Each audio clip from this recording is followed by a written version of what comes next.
राधे राधे आप सभी को। कान्हा जी को आज छठी के लिए रेडी करना है, उनकी छठी रखनी है। तो सबसे पहले हम इस तरह से सारी तैयारी कर लेंगे, जो भी हमें पहनाना है या जो भी उनका श्रृंगार करना है। कान्हा जी का आशीर्वाद लेते हुए मैंने ये फिर वीडियो स्टार्ट किया आगे। और कान्हा जी को सबसे पहले हम अच्छे से नए और साफ़ सुथरे रुमाल पर लेटाकर उनको शुद्ध देसी घी से मसाज करेंगे। हल्के हल्के हाथ से मसाज करना है, हमें बिल्कुल भी जोर नहीं लगाना है, क्योंकि कान्हा जी बहुत छोटे हैं, नाजुक से हैं। तो उनको छोटा बच्चा की तरह के हमको उनको ट्रीट करना है। इस तरह से मैं पूरी बॉडी में अच्छे से मसाज कर दूंगी। और फिर हमें एक कच्चा दूध लेना है बड़े से बर्तन में, जिसमें कि कान्हा जी अच्छे से मतलब नहा पाए। मतलब उनको अच्छे से 3 बार कच्चे दूध में डुबकी भी लगानी होती है और उन पर स्नान भी कराना होता है। लेकिन अगर जैसे कि आपके कान्हा जी ज़्यादा बड़े हैं, आप डुबकी नहीं लगा पाओगे, तो कोई दिक्कत नहीं, आप उनको स्नान भी करवा सकते हो दूध के अंदर। तो इस तरह से मैंने दूध लिया, पहले मैं इनको इस तरह से पानी से करूँगी और फिर 3 बार हमें डुबकी लगाना है। तब हमें ध्यान रखना है कि हमारे कान्हा जी को सर में चोट भी ना लगे। उंगलियों को सहारा लेते हुए अच्छे से इनको हमें मतलब डुबकी लगवानी है। और आँख ज़्यादा देर तक पानी में ना, दूध में ना रहे, इतना भी हमको ध्यान रखना है। और जब दूध से हम इनको अच्छे से नहलाने के बाद इस दूध को हम खीर में भी यूज़ कर सकते हैं, प्रसाद के तरीके से आप उस दूध को खाने पीने में यूज़ कर सकते हो। फिर हमें जब दूध से अच्छे से नहला के निकालना है, फिर एक रुमाल पे रख के हमें शुद्ध पानी से फिर से इनको नहलाना है। अच्छे से पानी से नहला दो, साफ़ करना, क्योंकि घी से हमने मालिश की थी तो चिकास भी हमें अच्छे से निकाल देनी है।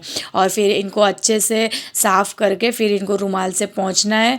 और फिर इनको जो भी हम श्रृंगार करते हैं वो आगे का प्रोसेस हमें करना है। तो मैंने इनको अच्छे से साफ़ पानी से नहला दिया है। और फिर अब मैं इनको क्लीन करके उनका श्रृंगार स्टार्ट करूँगी। सबसे पहले मैं इस तरह से रखा और मैं अभी इनको साफ़ रुमाल से पोंछकर इनको रेडी करूँगी। कान्हा जी को आज हमें जहाँ तक हो सकता है नए कपड़े लेने हैं, और येलो कलर अगर पॉसिबल है तो येलो कलर का हम पहनाएंगे। नई ज्वेलरी है तो ठीक है, वरना जो हमारी ज्वेलरी है उनको हमें साफ़ करके गंगा जल से फिर वही पहना देनी। मेरे पास सब कुछ नया। इसके बाद हमें इत्र सेवा करनी है। इत्र के अंदर मेरे पास जो थे उसमें से मैंने चंदन का इत्र लिया और चंदन से हमें इत्र सेवा करनी है। उनको अच्छे से इत्र लगाकर एकदम महकने चाहिए। हम जब कान्हा जी के पास जाएँ तो बहुत सुंदर सुंदर सी खुशबू आए उनके अंदर से।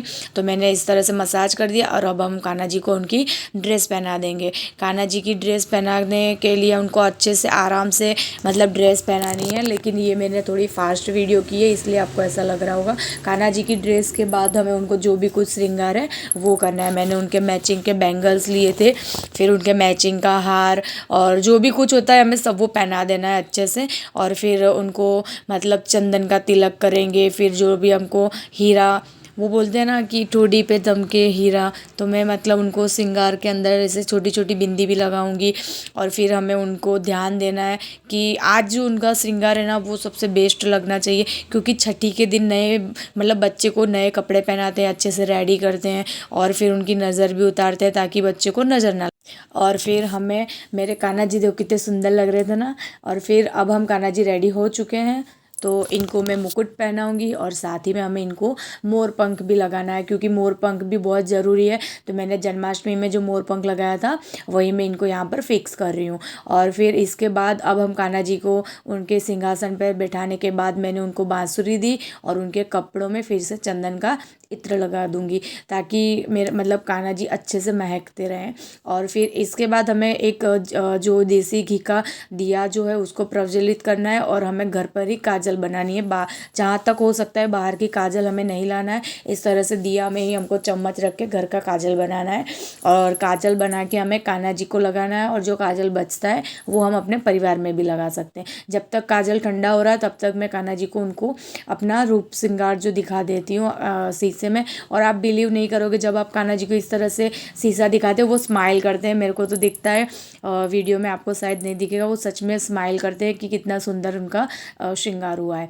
फिर अब मेरा काजल ठंडा हो चुका है, तो मैं इस तरह से घी थोड़ा लूँगी चिकनाई के लिए, और उसी को हमको इस तरह से उंगली में लेकर कान्हा जी को आँख में लगाना है, उनके कान के पीछे भी लगाना है, और उनको हाथों में और दोनों तलिए पे, जिस तरह से हम छोटे बच्चे को नज़र ना लगे जो हम प्रोसेस करते हैं वो करना है। क्योंकि मैं कान्हा जी के लिए नज़रिया लेने गई थी लेकिन मुझे मिली नहीं।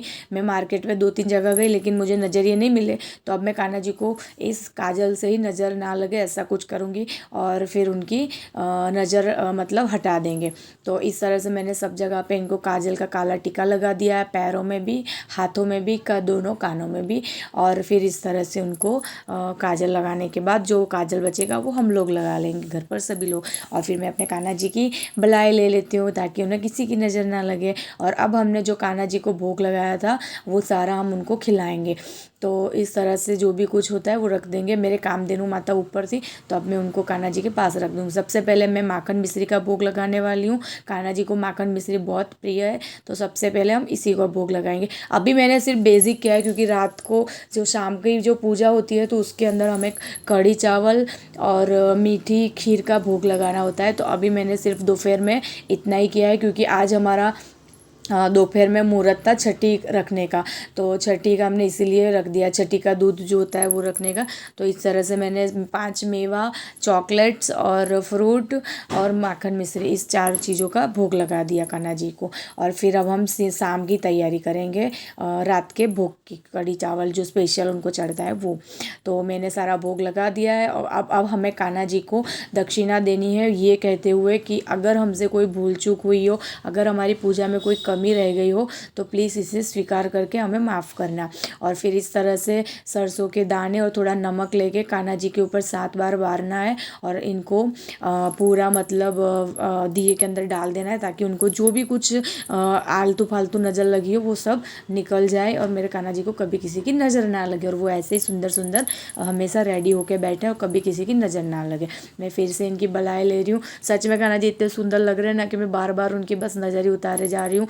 आप बिलीव नहीं कर, देखिए कितना सुंदर मेरे कान्हा जी लग रहे हैं। ओह माय गॉड, सच में मेरे को मतलब मैं आपको बता नहीं सकती कि कितने प्यारे लग रहे हैं। आप देख ही सकते हो कितना सुंदर इनका ड्रेस लग रहा है, इनका श्रृंगार भी कितना सुंदर आ रहा है और मेरे कान्हा जी सच में आज बहुत प्यारे लग रहे हैं। राधे राधे।